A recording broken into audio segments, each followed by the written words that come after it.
Support comes from Missouri Forest Products Association, committed to sustainable and sound conservation of the state's forests, which support more than 41,000 Missouri jobs, resulting in a $10 billion industry. ChooseWood.com. We hope you enjoy listening to this podcast of St. Louis on the Air, brought to you by University College at Washington University. With undergraduate and graduate programs, part-time, evening, and online. University College at Washington University, offering world-class education within reach. Welcome to St. Louis on the Air. I'm Don Marsh. There was a tremendous upset in Tuesday's election here when Wesley Bell defeated Bob McCullough in the St. Louis County Prosecuting Attorney's primary race. There's no opposition in November, so Bell gets the job. He's an attorney, municipal court prosecutor, a Ferguson city councilman, and former public defender. And he's with us in studio. Wesley Bell, congratulations. Thank you so much, and thanks for having me. It's always a pleasure to be on here with you. Well, you surprised a lot of people. Did you surprise yourself? You know, and as I was kind of mentioning before, I've been in this bubble with my staff and supporters where for the last 6 months or so, we were determined and our mind was made up that we were going to win this election. And so that was the approach that we took. And as our supporters started to build and the momentum started to build, it for us, it seemed inevitable. But, now on the other side, looking at it with a little bit of perspective and a little bit of sleep, I do get it. I get it. I can see why it is a surprising and a big upset. How much of an impact do you think your advocacy in the Ferguson story had to do with your win? I mean, obviously it had to contribute in some ways, but in some ways there's two sides of that coin, and there's no way to tell if there were some voters who may have thought associated me in a negative light, but it appears that it seemed to be positive. But after Ferguson became Ferguson, if you will, and obviously we're on the anniversary of Michael Brown being killed. There has been more of an awareness for the need for criminal justice reform and addressing issues such as mass incarceration. And so I do think that plays a role because as we are pushing our message on addressing those issues and expanding diversionary programs, and that gave us a boost as far as the platform, because now more people understood and had a better foundation of what these issues were. And so when we started talking more high level, people got it. The light came on. The electorate in St. Louis County, though, is largely white. I wonder if there's a message in that. I mean, you won by, 14, 15 percentage points. Yeah. But, Don, and we, since I started into politics and just as a mantra through life, I believe in inclusion and working with people. And so we ran on a campaign of bringing people together, and we stuck to that. We weren't going to start with the negative and mudslinging. We weren't going to do that. We were going to keep it positive, and win or lose, I'm gonna stand by that. And so I expected it to be for our supporters to be diverse, but I was also very pleasantly surprised. Even more pleasantly surprised at the amount of diverse support all over St. Louis County that we received. Have you? I don't know if you were able to hear the previous segment talking about the Forward Through Ferguson report. Have you had a chance to look at that and all the excitement and turmoil of the last couple of days? And if so, what do you think of what they've come up with? I haven't been able to focus that we've, since the election, first, the election Tuesday, and then since then, interviews and things of that nature. And again, no sleep. And so over the next day or two, I'll start to be able to decompress a little bit and kind of catch up on what's going on.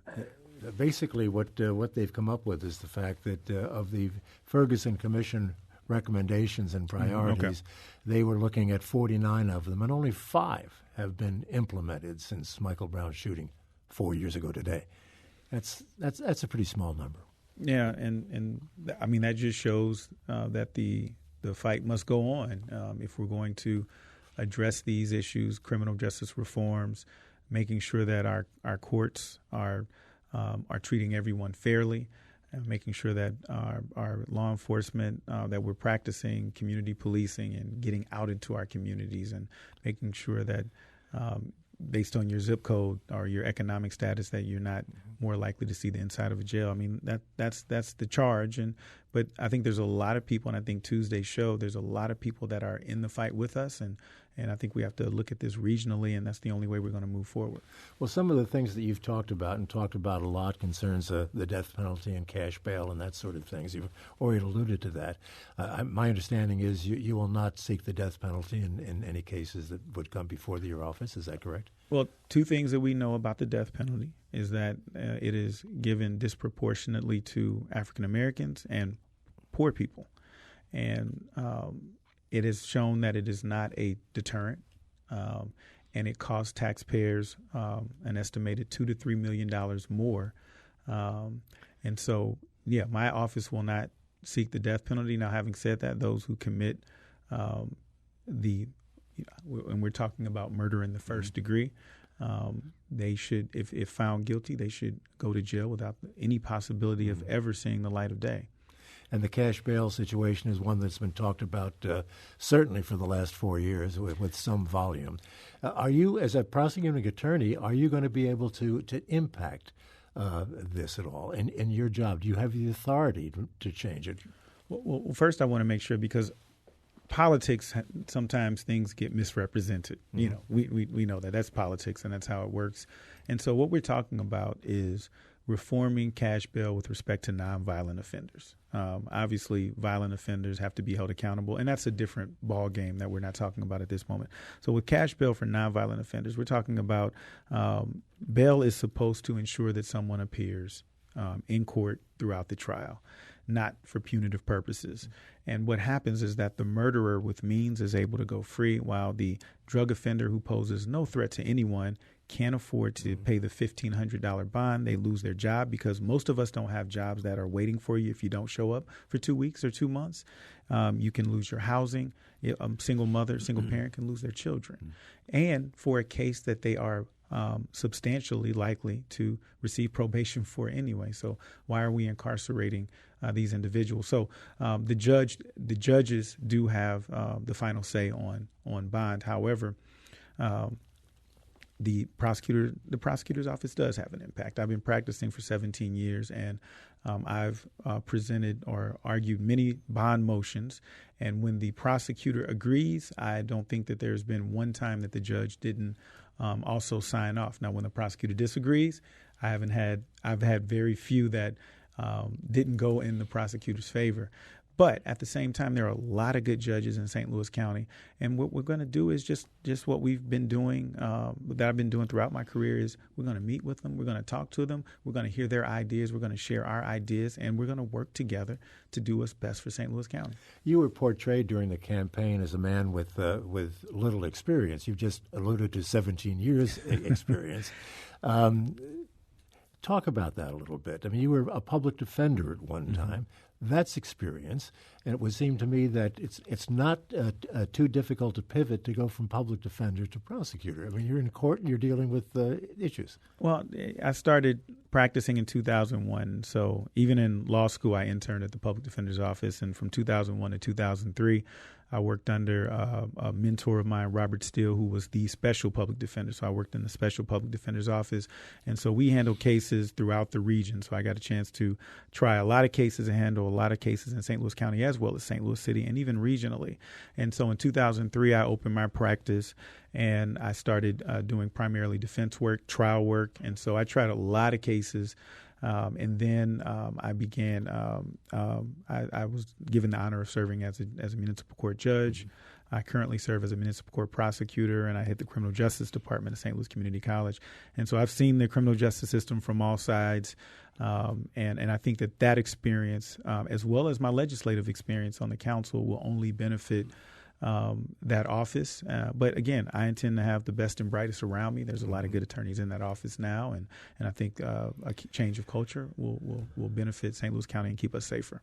Well, yeah, you mentioned the staff now. I guess I hadn't even thought about that, but they must be wondering, what is this guy Wesley Bell going to be like? Shall we stay? Shall we leave? We've been with this other guy for 28 years. You're going to have to go in there and get acquainted with a lot of people very quickly. Well, many know me.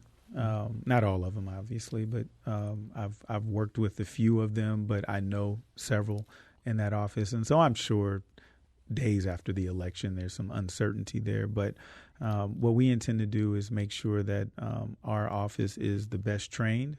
We're going to set clear expectations and give everyone an opportunity to push in the same direction, because I think these are things, again, that will make us safer, but also help people. And I think there's a really good opportunity. We have a really unique opportunity to change our justice system for the better, particularly from the prosecutor's office. But as I've always preached and will continue to preach, it's going to take working together. I want to go back to your time as a public defender, if I can, and ask how you think that will inform your performance as a prosecutor. As a public defender, now, I was a younger guy back then. I was 15 years ago when I left. But one thing that I will always take from that job is that I got a chance to focus on the art of being an attorney. I didn't have to worry about collecting money from clients. I didn't have to worry about the business side as I did when I had to open my practice. I got to focus on trying cases, and so I think that experience now with my managerial experience at the college and my office, my law office, I think that gives me experience right there in the trenches, trying tough cases, but also perspective. I think it gives perspective with respect to how my decisions as county prosecutor will impact not only individuals charged, but victims, and the need to make sure that victims are treated with dignity and respect and informed. And so I think that having the experience of administering justice as a judge will play into that. Administering as a prosecutor on the municipal level will play into that. But also as a public defender and defense attorney, just giving perspective on the justice system from all angles. Have you learned anything, do you think, from Kim Gardner's experience in the city? She's had some critics during the first year. She's gone through some very interesting times with the whole Greitens thing and what have you. But criticism for her lack of experience. Do you see anything there that will be helpful to you? Well, I always try to learn from every situation. So I've paid attention to Kim, and I think that transition is often going to be tough, and so there's always things that we can improve. I think that she's doing the best that I think she's doing a good job overall. I think she's starting to put some things together, but it's always going to, and I'll say this, Don, everyone has a day one. And none of us are going to be as good as we are day 200, day 2,000. And so I think that we have to give her a chance. That's a tough job.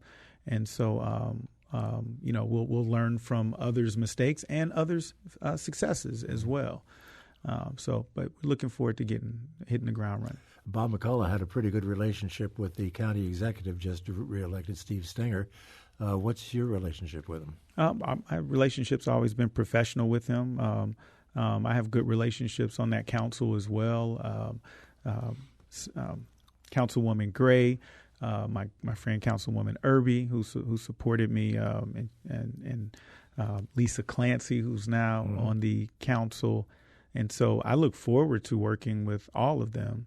Again, what we're talking about when we talk about expanding diversionary programs and things of that nature, when we look at the opioid crisis, I think that's something we all can get behind. That literally addressing that issue literally saves lives and saves families. So I think that the conversations that I've had with them, they'll be on board with a lot of the things that we're doing. I'm not sure everybody in the listening audience understands what the diversionary programs are. Thank you for asking that. So diversionary programs are programs that divert people from the formal criminal justice process. In other words, instead of charging someone you say, hey, this nonviolent offender, instead of giving them a conviction, we're going to have them do drug treatment. We know that 80 to 85% of individuals who come in contact with the justice system are in need of drug treatment or mental health treatment. And so instead of trying to prosecute our way out of addiction and mental health, we're going to start offering programs for nonviolent offenders. Again, we're not talking about violent offenders. We're going to start offering these programs for nonviolent offenders so that they can get the treatment that they need, because research is clear. Our biggest demographic of offenders are reoffenders. And when we give nonviolent offenders the type of treatment that they need, they are significantly less likely to reoffend, and that keeps us all safer. It saves us taxpayer dollars because it's significantly less than incarceration for nonviolent offenders. But again, most importantly, it helps people. Yeah, it's the old story of the jail or the prison being a graduate school for young people or anybody who's being put behind bars. And it's unfortunate that every one of us listening understands that analogy, because it tends to be true. And so we have to make sure that we are giving people the tools they need in the toolbox to be better citizens, to be able to help their families, to be tax-paying citizens. Sure.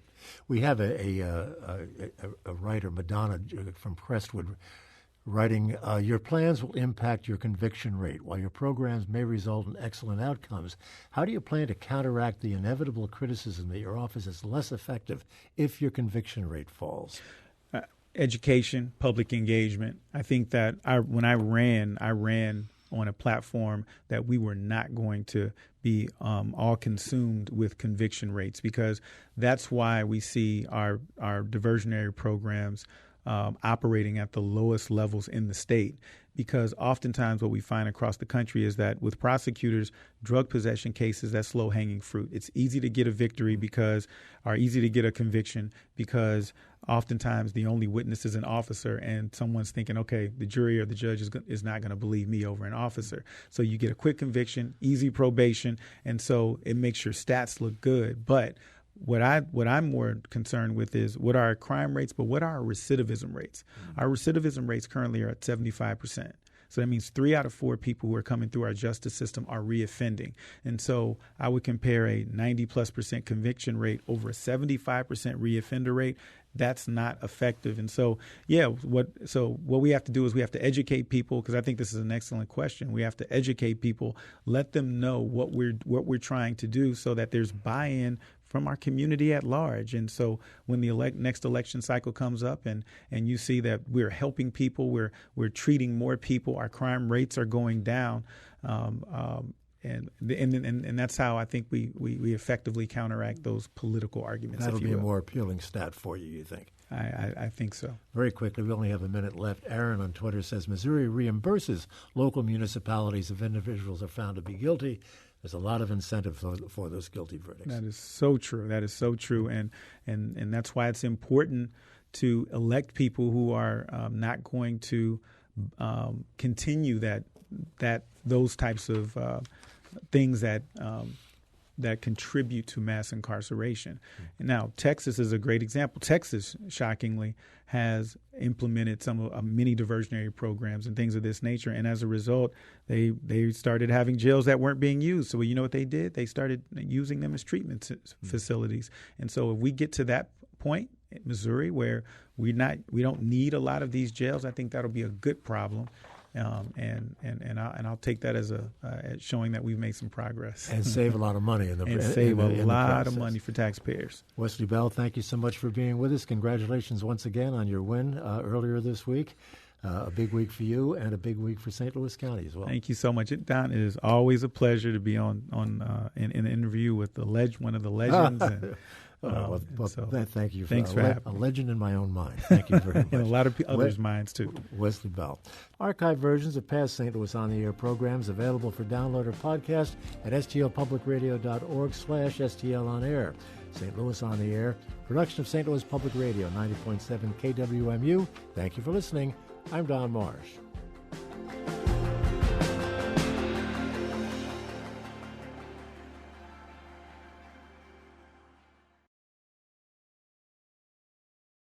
Support comes from Missouri Forest Products Association, committed to sustainable and sound conservation of the state's forests, which support more than 41,000 Missouri jobs, resulting in a $10 billion industry.